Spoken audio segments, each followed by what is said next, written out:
Alright everybody, I want to do a little video this morning of some of my struggles of the day. We started off, the alternator quit working on this tractor. This is my 7060 with the 301 engine in it. Alternator quit working, I don't know, a week ago or so, and we put a used one in that I had sitting on the shelf, and it worked for a couple of days, of course. So this morning I started off robbing Peter to pay Paul, just to get myself going. My combine's had a spare alternator on it since I got the combine. Never been hooked up. I don't know, I just never have hooked it up. Just kind of been leaving it there as a spare. But anyway, same alternator as what's on here, so we put it on. Right now it's working.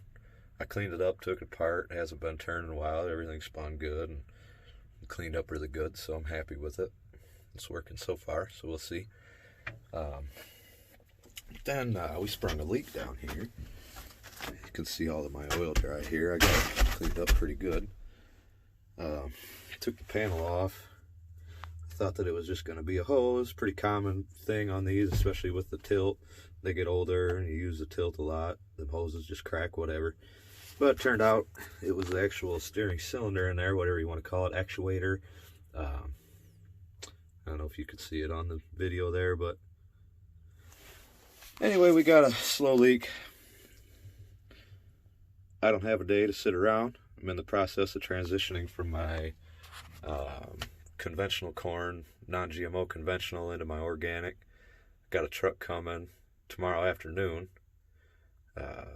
Got about a half a truckload picked right now. I don't know, I'm not really worried about that or having time to get that done, but I have 2 loads of conventional sitting.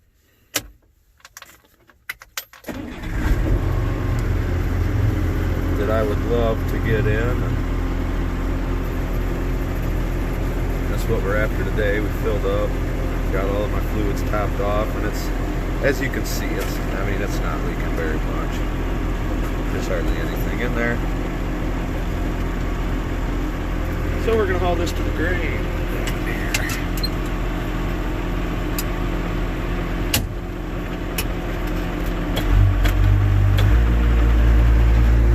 Be careful. Spill my coffee.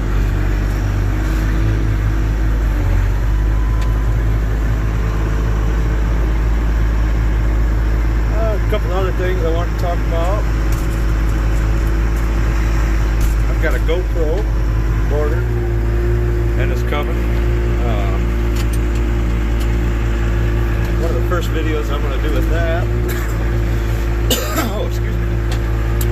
One of the first videos I'm going to do with that is I'm actually going to try to show the inner workings of a Gleaner M2. We got King Tut's mummy to thank for that.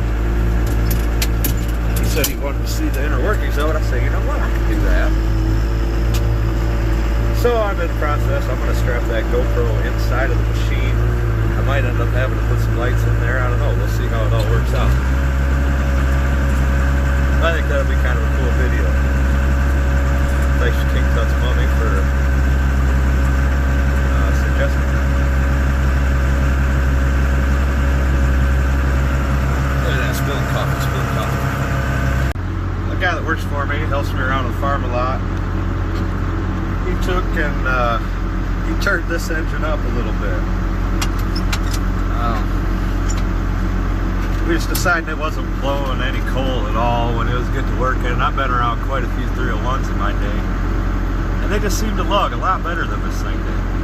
I'm about 100 bushels short at most of having a full load. Full load's right about 60,000 pounds. So today I'm about 55,000 pounds, I'm going to say, driving down the road. But anyway, there's 3 hills going into town there, taking grain in, that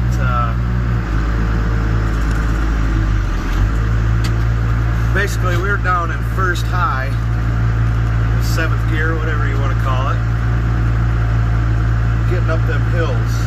We took a full load in the other day when it was about 61,000 pounds.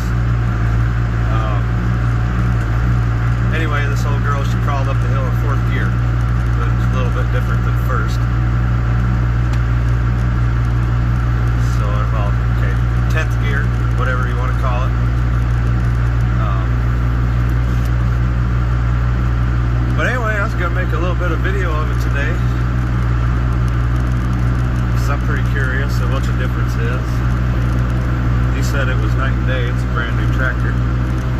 So we'll see what happens. So I'm going to go ahead and once I get to the hills, I'll start recording and see what happens. Alright guys,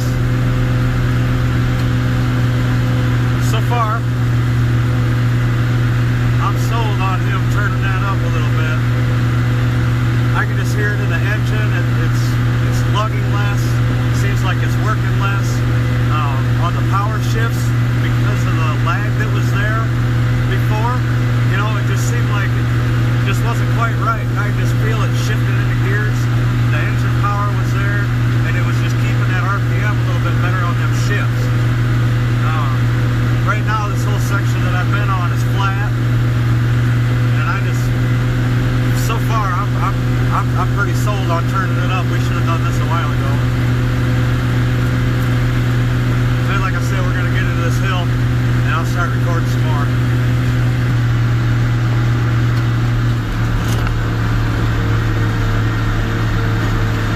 Alright guys, so here we go.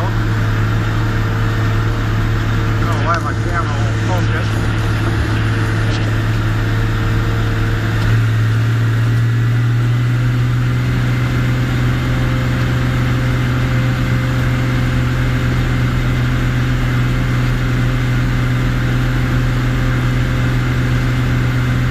This is the first hill. Okay, yeah. Yeah, I can tell. Holy cow. Right now it's already down into 4th. I came into the hill at 5th, be 9th gear, I guess. Look at that. I mean, she is just hanging right in there. I weigh about 54,000, 55,000 pounds right now. What? Right now we're just starting to get into the pull. Oh, look.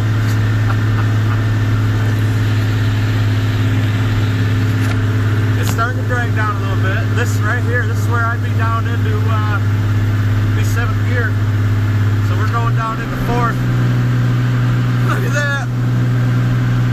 Wow. Some of you guys are going, come on man, you're in a 7060. This 76, this is a 7060 with a 301 engine, 2900 301 engine. I have an M2 combine. Our 7060 handle that hill. You don't even have to downshift with this load. Basically with anything I'm throwing at it. There we go.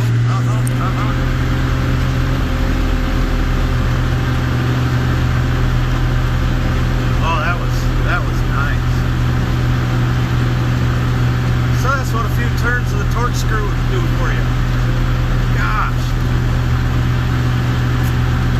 I'm sold, Tom. If you're watching this, man, good job. Good job. I mean, this thing's a whole different tractor after that. We didn't mess with it at all. We left it right where the pump guys left it. And like I said, it just didn't look. It didn't act like it. I usually don't like turning them up. But this, it just didn't. It didn't look. Right now, I mean, after that was a pretty good pull. I mean, we're still under 190 on the temperature.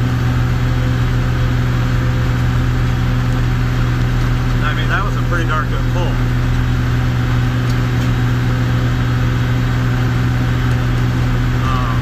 On top of this being a 301 and a 7060 chassis, it's got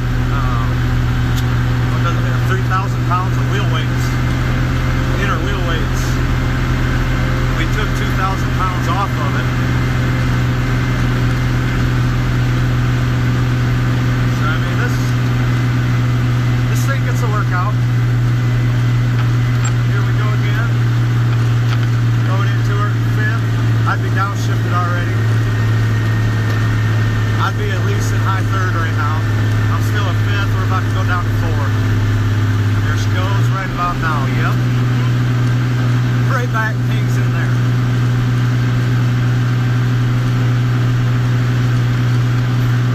Our temperature is just hanging right under 190, not even budging. Look at that. If you guys are wondering, I tested this temperature gauge with 2 other thermometers. Between the 3 of them, there was about a 4-degree difference. So I'm happy with it. Just a layman's Napa one. I've got 3 or 4 tractors with them in there, and I got another one doing snow. I like them. They've always been accurate. I've had better luck with them than the Alice ones, especially for the 7060 series or the 7000 series thermometer temperature gauges. They're just annoying.